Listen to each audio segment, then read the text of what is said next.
mo na may didistract dito sa PI. Wala kayong pakialam sa PI. At ang sino man magsabi na walang paki ang Senado sa usaping ito, isa lang ang masasabi ko, walang gamot sa kakapalan ng mukha mo.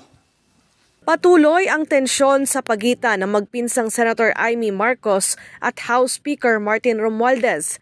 Ito nga ay dahil sa kontrobersyal na People's Initiative na may kumpas umano ni House Speaker Romualdez. Pero nilinaw naman ng senadora na wala itong personal na galit kay Romualdez. Sa kabila nito, ikinaiinis ni Senator Amy na nasisira ang Administrasyong Marcos dahil sa kanyang pinsan. Ang problema, ang nasisira dyan, yung administrasyon, nadala yung pangalan namin. Marcos Administration ang winawasak niya. Yan ang problema. Gulo at pagkalito lang umano ang dulot ng political at peking initiative, kaya dapat ay itigil at ibasura na ang mga pirma upang di na magamit pa. Sa halip ay mag-umpisa sa tamang paraan at kumonsulta sa taong bayan sa prosesong gagawin sa pagbabago ng konstitusyon. Ang tao, parang nabudol eh.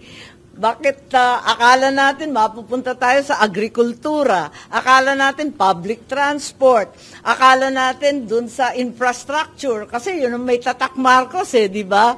Abay, ba't nauwi dito sa Chacha? Iginiit ng senadora na wala itong ibang nais kundi maging maayos ang administrasyon ni Pangulong Bongbong Marcos.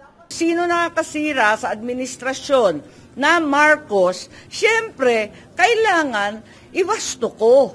Yun naman ang gusto ko lang mangyari. Ayoko naman makipag-away.